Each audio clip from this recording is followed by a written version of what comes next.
Okay, Assalamualaikum warahmatullahi wabarakatuh dan selamat sejahtera. Ini sambungan daripada video yang pertama iaitu ubahan langsung bahagian 1. Okay, kita terus kepada objektif yang kedua iaitu ungkapkan suatu ubahan langsung dalam bentuk persamaan yang melibatkan dua pemboleh ubah. Okay, diberi bahawa, kita tengok contoh yang pertama ni. Diberi bahawa Y berubah secara langsung. Kita highlightkan perkataan berubah secara langsung dengan X dan diberi nilai Y sama dengan 20 apabila X sama dengan 36. Tulis ubahan langsung ini dalam bentuk persamaan. Okay, dalam bentuk persamaan. Okay. Bila soalan suruh kamu tulis dalam bentuk persamaan, suruh dalam bentuk ungkapkan Y dalam sebutan X, bermaksud kamu perlu cari dahulu step pertama, kamu perlu cari dahulu nilai pemboleh ubah K tu. Okay, kamu kena cari itu dahulu. So, sekarang bila yang perkataan cikgu highlightkan ini, kita tukar kepada bentuk alfa kita. So, Y berubah secara langsung dengan X. Daripada Y alpha X inilah kita tukar dalam bentuk persamaan iaitu menjadi Y sama dengan KX. Boleh? Okey. So, kita terus kepada penyelesaiannya iaitu Y berubah secara langsung dengan X. Maka tanda ini kita tukar kepada sama dengan Y sama dengan KX. Jadi nilai Y dan X tadi yang diberi tadi dalam soalan iaitu Y sama dengan 20, X sama dengan 36, kita akan masukkan ke dalam Y nilai persamaan ni. Okay, so Y tadi 20, maka Y 20 sama dengan K darab X sama dengan berapa? X 36. Okay, kita ke X36, tengok balik. Oh, X36. Okay, jadi sekarang kamu dapatkan nilai K dahulu. So, K sama dengan apa? Okay, bawalah. Ini 36 ke sebelah kiri. So, K sama dengan 20 per 36. So, ini dapat apa? Dapatlah berapa ni? 4 per 9. Okey. So, jangan berhenti sampai sini dulu sebab dia nak dalam bentuk persamaan. Jadi, awak ambil balik nilai K yang kamu dapat tadi, masukkan ke dalam persamaan asal dia iaitu Y sama dengan 4 per 9 X. Boleh? So, inilah persamaan yang dia kendaki. Okey. So, itulah soalan yang mungkin kamu akan jumpa. Itu basic, itu senang sangat kan? Okey, kita tengok soalan seterusnya. Yang ketiga, untuk mencari nilai bagi satu boleh ubah dalam bentuk ubahan. Okey, jika Y berubah secara langsung dengan X. So, nampak dia highlightkan perkataan tu. Itu bermaksud dia dah bagilah. Dia dah bagi tahu dah Y itu berubah secara langsung dengan X. Okey. Dan maklumat yang diberi mencukupi, maka nilai X dan Y dapat dicari menggunakan dua kaedah. Iaitu dua cara kat sini, iaitu bentuk persamaan yang tadi cikgu tunjukkan. Y sama dengan KX, kita bentuk dalam bentuk persamaan. Atau bentukkan dalam bentuk persamaan seperti ini. Okay, bentuk perkadaran macam ni. Okay, so kita akan tunjukkan macam mana nak guna kedua-dua cara ini. Okay, contoh diberi Y berubah secara langsung. Okay, nampak tak? Y berubah secara langsung dengan X. Okay, ini maksudnya Y alpha X. Dan diberi juga nilai Y sama dengan 24, X sama dengan 8. Cari persamaan yang mengaitkan Y kepada X. So, kalau awak tengok soalan pertama ni, dia nak apa sebenarnya? Oh, dia nak dalam bentuk persamaan. Jadi, daripada bentuk ubahan tadi, kita tukar kepada bentuk persamaan. Jadi apa? Y sama dengan KX. Boleh? Tapi cikgu nak tunjukkan dua-dua cara. Okay, kaedah pertama kita gunakan persamaan tadi. Asalnya dibagi Y alpha X. So, ini bentuk ubahan. Kita tukar bentuk persamaan. Y sama dengan KX. Okey, jadi step dia sama dengan contoh yang pertama tadi. Kita gantikan nilai Y dan X iaitu Y-nya 24. Okay, sama dengan K-nya adalah 8. Jadi kamu akan dapat K sama dengan 24/8. Ini sama dengan 3. Betul? Jadi soalan dia nak bentuk persamaan. Maka awak ambil balik nilai 3 masuk ke dalam persamaan dia. So, Y sama dengan 3X. So, inilah jawapan yang dikehendaki. Boleh?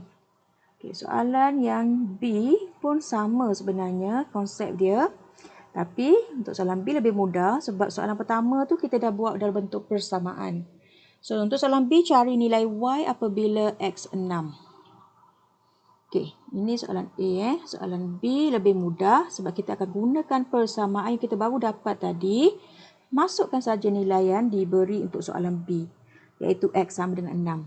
Okey, Y apa bila X sama dengan 6? Oh, itu soalan dia.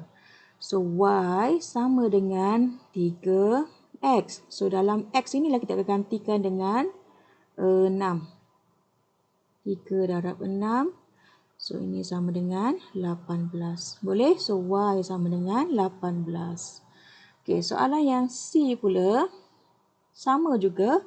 Cari nilai X apabila Y 36. So, konsep yang sama kita terus boleh gunakan persamaan ini. Y sama dengan 3X. Okey, diberi apa nilai tadi? Y 36, cari nilai X. So, 36 sama dengan 3X. Maka X sama dengan, apa dia? Gerakkan 3 ni, bawah turun jadi 36/3. So, X sama dengan 1, 2, 12. Betul? Betul ke 12? 12. Okey. Boleh? So, selesai untuk kaedah pertama. Okey, kaedah kedua.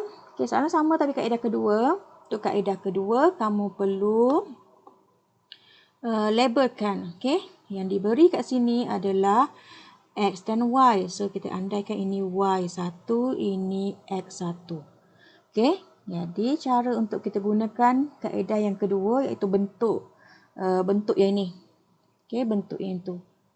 Iaitu untuk soalan A, Y1 per X1 sama dengan Y2 per X2. So, Y1 kat sini cikgu labelkan dengan 24 nilai dia. So, X1 8. Kita ambil yang asal tu. Y1 24 per 8 sama dengan Y2 per X2. So, 24 bagi 8 berapa? 3. Betul tak? Okey, jadi kita susun balik, jadikan bentuk Y sama dengan apa? Jadikan Y sebagai subjeknya, jadi Y sama dengan, bawalah X2 ni ke sebelah kiri, jadi 3X. Boleh? So, 2 tu tak payah tulis lah. So, ini jawapan ni sama tak dengan yang first tadi? Sama kan? Itulah yang kita kehendaki. Boleh? So, untuk B pula, sama saja untuk B. Cikgu tunjuk sampai B saja, siap buat sendiri, okey? Okey, B kita bagi X6. So, X6 ni kita andaikan, okey, Y1 tadi 24, X1 8. Okey, untuk soalan B ni dia bagi X kan? Nilai X sama dengan 6. So, itu adalah X2. X2 sama dengan 6. Y2 yang kita nak cari. Jadi, kita letak sebelah-sebelah. Okey. Y1 per X1 sama dengan Y2 per X2. So, Y1 kat sini 24 per 8 sama dengan Y2. Kita tak tahu, tulis di Y2 per 6.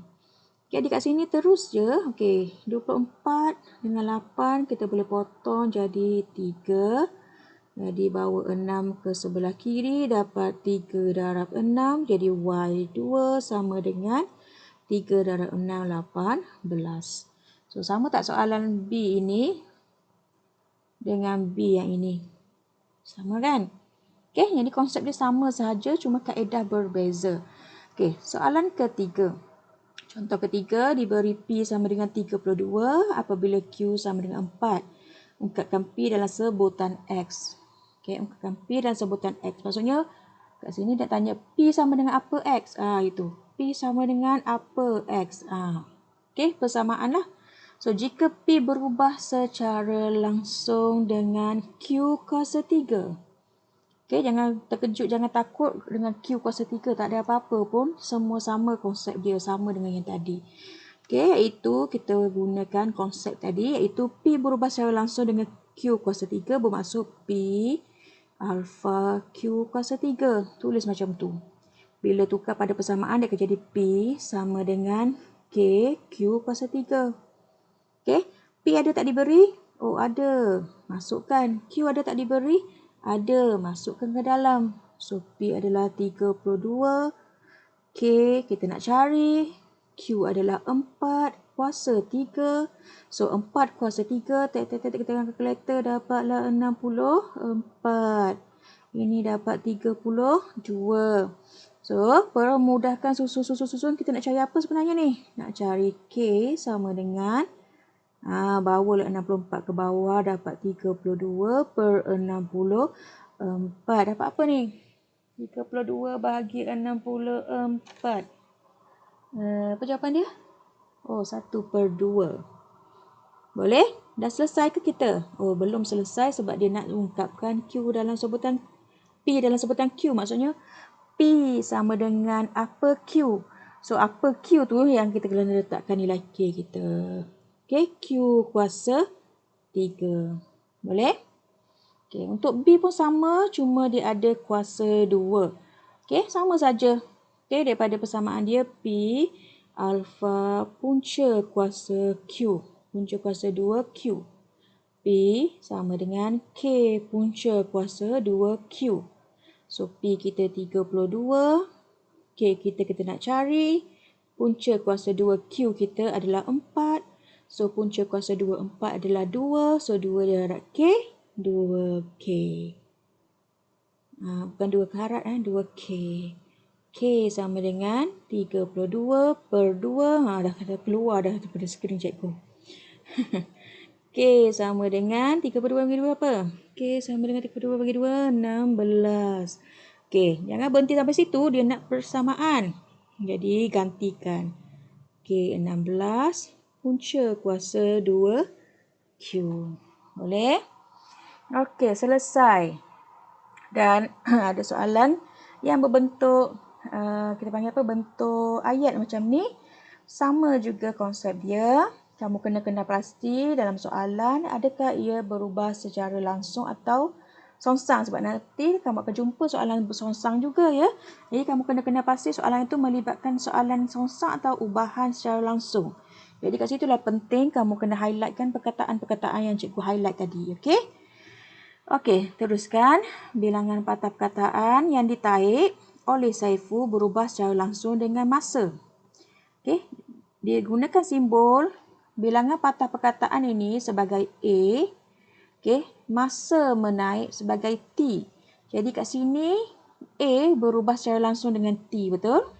So, A kita tulis A alpha T. Boleh? A yang berubah secara langsung dengan T. Jadi kat sini tadi kalau kita biasa guna Y alpha X. So, Y inilah yang A inilah gantikan Y. T inilah gantikan X. Okey?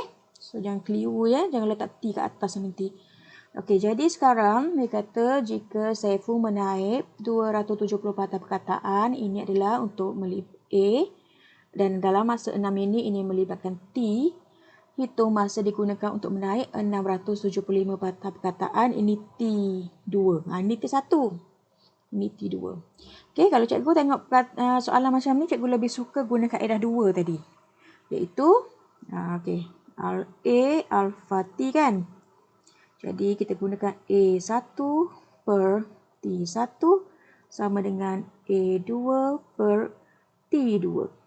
A1 adalah A yang pertama dibagi ni, iaitu 270. T1, 6. A2, ini bukan masa kan? Ini patah perkataan. Ini maksudnya A lah. A2, 675. Yang kita nak cari adalah hitung masa. Nampak tak soalan dia? Hitung masa. So, kita nak cari sebenarnya adalah T2. Okey? Masukkan dalam persamaan yang kita dah buat tadi. A2 270 per T1 6 sama dengan A2 675 per T2 yang kita nak cari. Okey, sampai sini awak arrange saja, susun saja atau permudahkan dahulu yang ni. Ini boleh permudahkan lagi ni. Okey. 1 ini 45. T2 darab naik atas, darab. Dia akan jadi 45 T.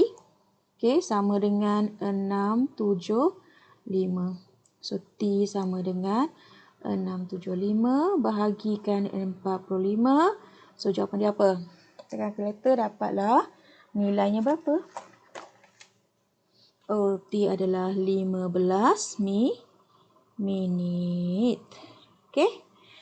Jadi selesailah untuk hari ini. Jadi, buat tengok soalan bentuk-bentuk macam mana yang selalu ditanya. Mungkin dalam bentuk ayat, bentuk penyelesaian masalah begini. Jadi, untuk soalan 7 ni cikgu gunakan kaedah kedua. Cikgu nak kamu cuba soalan ini untuk kaedah yang pertama tadi. Cari nilai K dahulu. Okey. So, jumpa lagi untuk sesi yang seterusnya. Okey. Bye. Assalamualaikum.